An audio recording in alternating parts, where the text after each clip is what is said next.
กราบร่มก่อนกราบงามๆลูกเอาสมเด็จซะโอ้ก็ได้พิเศษแท้เหมือน สร้อยพร้อมเด้อพูดพร้อมสวยทีโต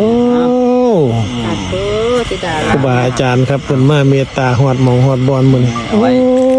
นั่นแหละคือคักกว่าหมู่แต่เนาะสลึงเนี่ยพูดโอ้บ่ธรรมดาตัวนี้พระสมเด็จโอ้คือคักสบายดีพี่น้องสวัสดีค่ะพี่น้องจ้ามื้อนี้ก็มาพบพ่อกับซ่องสาวตุ๊ก Channel อีกคือเก่าเด้อมื้อนี้มาพอกันอยู่ที่เฮือนคือเก่าคือเดิมเด้อพี่น้องมื้อนี้บ่ได้ไปไสกดมื้อเลยน้องพี่น้องเนาะอยู่บ้านเลี้ยงลูกคือเก่านั่นแหละพี่น้องที่แรกว่าช่วงบ่ายๆนะจะพาคุณน้อยไปหาแม่หญิงหอมเนาะพี่น้องเนาะพอตกบ่ายมาเท่านั้นล่ะพี่น้องแดดสุดแจ่มเลยพี่น้องมื้อนี้แดดแห้งแถมบ่มีลมอีกต่างหากเนาะพี่น้องเนาะคือทางวดอนเพิ่นก็โทรมาพี่น้องเพิ่นบอกว่าเพิ่นไปส่งปูนน่ะแดดแห้งๆพี่น้องคิดเบิ่งแล้วก็อีต้นเพิ่นอยู่เด้พี่น้องอยู่ในความร้อนตลอดเวลาเนาะพี่น้องเนาะบัดนี้รถส่งปูนเนาะพี่น้องก็จะบ่ค่อยมีแอร์ปานใดเนาะพี่น้องเนาะอยู่ในความร้อนตลอดเวลาพี่น้องอีต้นเพิ่นอยู่เนาะพี่น้องเนาะแต่ก็บ่เป็นหยังพี่น้องฮ้อนซำใดก็ต้องสู้เนาะพี่น้องเนาะเพื่อครอบครัวเพื่อการเป็นอยู่ของครอบครัวเนาะพี่น้องเนาะมาพี่น้องมามื้อนี้ก็คือเก่าคือเดิมเด้อมาติดตามข่าวความเคลื่อนไหวของครอบครัวศรีวิไลกันคือเก่าเนาะพี่น้องเนาะมาติดตามความน่ารักหรือมาติดตามความโชคดีของครอบครัวศรีวิไลเนาะพี่น้องคือเมื่อคืนนี้ทางครอบครัวศรีวิไลก็มีสิ่งดีๆเข้ามาถึงบ้านอีกแล้วเนาะพี่น้องเนาะคือมีทางพระอาจารย์มาเยี่ยมมายามเนาะพี่น้องมารอบนี้เพิ่นมาไกลถึงพิษณุโลกเนาะพี่น้องเนาะมาเยี่ยมมายามมาหาครอบครัวศรีวิไลเนาะพี่น้องเนาะแล้วก็มาเว้ามาจากันเนาะพี่น้องเนาะแล้วเพิ่นก็มีสิ่งดีๆมอบให้ครอบครัวศรีวิไลเนาะพี่น้องคือมีพระน่ะมามอบให้ครอบครัวศรีวิไลและเป็นสิ่งที่พิเศษที่สุดคือน้องที่ดาราวเนาะพี่น้องเนาะน้องได้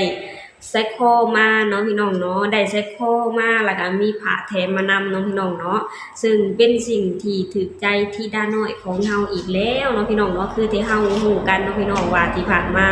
หรือปัจจุบันเนาะที่เราเป็นเด็กน้อยคนหนึ่งที่มักและชื่นชอบในผ้าเนาะพี่น้องเนาะคือที่เฮาผ่านมาคือที่ผ่านมาเฮาก็สังเกตเห็นน้องที่ดาราวเนาะพี่น้องน้องจะมักใส่สร้อยพระคำอยู่ในคอตลอดเวลาเนาะพี่น้องซึ่งให้แสดงให้เฮาได้เห็นว่าเด็กน้อยคนนี้เป็นเด็กน้อยคนหนึ่งที่มักพระและบูชาพระเนาะพี่น้องเนาะป้าพี่น้องเดี๋ยวเฮาไปชมคลิปนี้ไปนำกันเนาะพี่น้องเป็นคลิปที่ทางพระอาจารย์เพิ่นได้มอบพระให้กับครอบครัวศรีวิไลเนาะพี่น้องเนาะเฮาไปชมคลิปนี้ไปนำกันเด้อกราบร่มก่อนกราบงามๆลูกเอาสมเด็จซะโอ้ก็ได้พิเศษแท้เหมือนสร้อยพร้อมเด้อพูดพร้อมสวยทีโตสาธุติดาครูบาอาจารย์ครับเพิ่นมาเมตตาฮอดหม่องฮอดบอนมื้อนี้โอ้นั่นแหละคือคักกว่าหมู่แต่เนาะสลึงเนี่ยพูดโอ้บ่ธรรมดาตัวนี้พระสมเด็จโอ้คือคักแต่เนาะให้ชมคือใจเพิ่นแห้งมื้อนี้จากพิษณุโลกครับวัดหยังครับอาจารย์ครับวัดดวงรัตนประทีปวัดดวงรัตนประทีปครับจากพิษณุโลกใช่อำเภอบางทองลูกกิโลค่ะโอ้ยคนละ300ไปมั้งเชิดในเน็ตมันจะขึ้นอยู่ตรงนี้เรียกหลวงตาที่หลวงตาขับรถมาคนเดียวแล้วค่ะเดินมาเด้อโยมเพิ่นมาส่งเลยมาแวะดูว่าแต่ร้านอาหารตกกระจายเหมือนกันเลยโอ้มันจะเข้าดีหรือไม่เข้าดีวะวันเนียนละกันไปอาจารย์เพิ่นมาเมตตาครับจากพิษณุโลกครับเป็นจังไดพี่น้องพอได้หามได้ส้มมานำกันแล้วเนาะพี่น้องเนาะโอ้ยพี่น้องสตุกเห็นแล้วสตุกะดีใจนำครอบครัวศรีวิไลเนาะพี่น้องที่มีคนคอยหักคอยอุปถัมภ์คอยหักและเอ็นดูหลายถึงขนาดนี้เนาะพี่น้องเนาะทาง FC แฟนคลับกันหลายนะเน้นขึ้นน้ำมือพี่น้องทางฝั่งไทยฝั่งลาวทั้งต่างประเทศเนาะพี่น้องเนาะคือครอบครัวศรีวิไลน่ะได้รับความหักได้รับความ สนับสนุนเนาะพี่น้องเนาะแล้วการมาของพระอาจารย์ในครั้งนี้ก็เพิ่นมาค่อนข้างไกลพี่น้องอยู่ถึงพิษณุโลกเนาะพี่น้องเนาะเพิ่นก็ยังดิ้นรนมาเพื่อมาหาครอบครัวศรีวิไลเนาะพี่น้องเนาะซึ่งการมาของเพิ่นก็ตอนแรกๆเพิ่นก็บอกว่ามาตอนแรกๆน่ะแนมเข้าไปน่ะคือร้านอาหารนี่ล่ะเพิ่นว่าเพิ่นบ่กล้าเข้ามาเนาะพี่น้องเพิ่นย้านเป็นร้านอาหารเนาะพี่น้องเนาะเพิ่นอาจจะแนม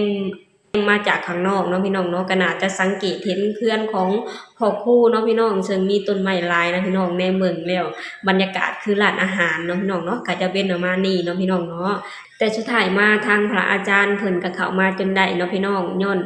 บุญวาสนานำส่งเนาะพี่น้องเนาะทางครอบครัวศรีวิไลและทางพระอาจารย์ก็น่าจะมีบุญมีวาสนาต่อกันนั่นแหละพี่น้องถึงมาฮอดมาถึงเนาะพี่น้องเนาะการมาของเพิ่นก็คือได้รับการต้อนรับจากทางครอบครัวศรีวิไลค่อนข้างอบอุ่นเนาะพี่น้องเนาะและเพิ่นก็มามอบสิ่งดีๆให้ครอบครัวศรีวิไลมามอบพระให้ครอบครัวศรีวิไลและให้น้องธิดาลาวของเฮาเนาะพี่น้องแล้วน้องธิดาลาวก็ได้สิ่งที่ถูกใจก็โอ้ยพี่น้องยิ้มหน้าบานเลยเนาะพี่น้องเนาะทำนู่นทำนี่พระอาจารย์เนาะพี่น้องเนาะและเด็กน้อยคนนี้น่ะเป็นเด็กน้อยที่เว้าเก่งเป็นเด็กน้อยที่ช่างเว้าช่างเจรจา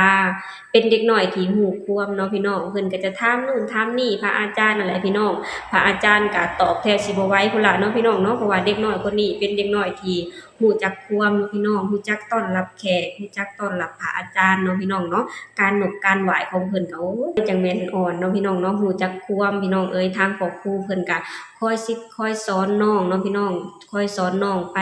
ในทิศทางที่ดีสอนให้ฮู้ว่ายามแขกมาเฮือนน่ะจะต้องเฮ็ดแบบใดจะต้องต้อนรับแบบใดเนาะพี่น้องนี่แหละพี่น้องครอบครัวศรีวิไลครอบครัวที่อบอุ่นครอบครัวที่เห็นแล้วมีความสุขเนาะพี่น้องเนาะและสาวตุ๊กเองก็ดีใจนำครอบครัวศรีวิไลที่ครอบครัวศรีวิไลมีแต่คนที่คอยหักคอยเอ็นดูหลายถึงขนาดนี้เนาะพี่น้องเนาะนี่แหละพี่น้องมื้อนี้ก็บ่มีหยังหลายเนาะพี่น้องเนาะสาวตุ๊กก็พาพ่อแม่พี่น้องมาชมความโชคดีของครอบครัวศรีวิไลเนาะพี่น้องที่มีคนคอยหักคอยอุปถัมภ์หลายถึงขนาดนี้เนาะพี่น้องเนาะและมาครั้งนี้ก็มีทางพระอาจารย์อยู่ที่พิษณุโลกเนาะพี่น้องเพิ่นก็ได้มาเยี่ยมมายามครอบครัวศรีวิไลเนาะพี่น้องซึ่งเป็นการโชคดีของครอบครัวศรีวิไลที่ได้รับความรักความเอ็นดูจากพระอาจารย์เนาะพี่น้องเนาะเฮาก็คือเก่าคือเดิมเนาะพี่น้องเนาะเฮาเป็น FC แฟนคลับของครอบครัวศรีวิไลและ FC ของน้องธิดาลาวเนาะพี่น้องเฮาก็มาคอยเป็นกำลังใจให้ครอบครัวศรีวิไลกันคือเก่าเนาะพี่น้องเนาะและมื้อนี้พี่น้องวันที่10เนาะพี่น้องเนาะเป็นมื้อที่เฮารอคอยเนาะพี่น้องเนาะนั่นก็คือน้องธิดาลาวและน้องปรารถนาจะได้ขึ้นไปร้องเพลงอยู่ที่วงเพชรลำเพลินเนาะพี่น้องเนาะเป็นประสบการณ์แรกๆของน้องธิดาลาวเป็นเวทีที่น้องบ่เคยขึ้นจักเทื่อเนาะพี่น้องเนาะเฮามาคอยชมมาคอยติดตามและมาคอยให้กำลังใจธิดาน้อยของเฮากันคือเก่าเนาะพี่น้องเนาะโอเคพี่น้องสำหรับคลิปนี้สตุ๊กเองก็จะขอจบลงตัวนี้ก่อนเด้อฝากให้พี่น้องช่วยกดไลค์กดแชร์กดติดตามในช่องสาวตุ๊ก Channel เด้อสบายดีสวัสดีค่ะ